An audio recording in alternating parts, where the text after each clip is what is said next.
High dears, এগুলো নাতি নাতনির পাঠশালার ব্যাকআপ চ্যানেল। কোনো কারণে যদি মেইন চ্যানেলের সমস্যা দেখা দিই, তোমাদের সাথে যেন আবারও কানেক্ট হতে পারি, সেই জন্য এই চ্যানেলগুলো সাবস্ক্রাইব করে দিও।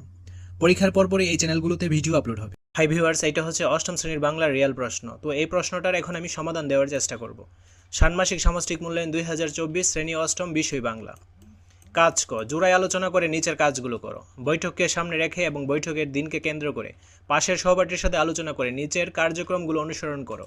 এরপর খাতায় লেখো। তো এখানে কি বলছে দেখো, তোমার বিদ্যালয়ের বিভিন্ন প্রয়োজন বা সমস্যা খুঁজে বের করতে হবে।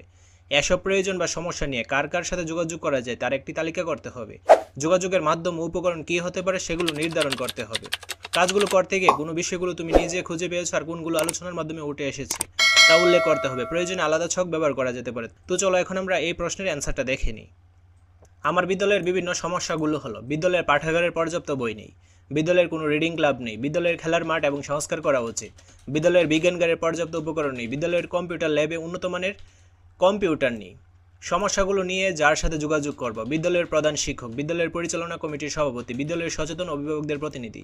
যোগাযোগের মাধ্যম এবং উপকরণগুলো যা হবে, প্রথম মাধ্যম মৌখিক যোগাযোগ, উপকরণ সরাসরি কথা বলা, মোবাইলে কথা বলা, দ্বিতীয় মাধ্যম লিখিত যোগাযোগ, উপকরণ আবেদনপত্র, চিঠি, দেয়াল পত্রিকা ইত্যাদি। কাজগুলোর মধ্যে আমি যেসব বের করেছি এবং যেসব বিষয় আলোচনার মাধ্যমে উঠে এসেছে, যেসব বিষয় আমি নিজে বের করেছি: বিদ্যালয়ের সমস্যা, পাঠাগারে পর্যাপ্ত বই না থাকা, বিদ্যালয়ের কম্পিউটার ল্যাবে উন্নত কম্পিউটার না থাকা, বিদ্যালয়ের রিডিং ক্লাব না থাকা।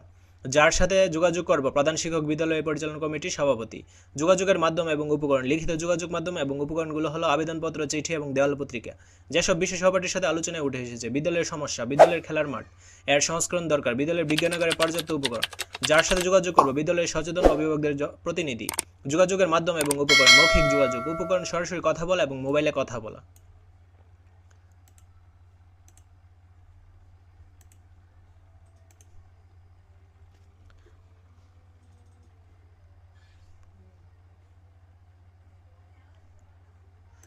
তো এটা হচ্ছে কাজ কয়ের একের অ্যান্সার। পরবর্তী ভিডিওটা পাওয়ার জন্য অবশ্যই চ্যানেলটি সাবস্ক্রাইব করে আমার সাথেই থাকতে হবে। ধন্যবাদ সবাই।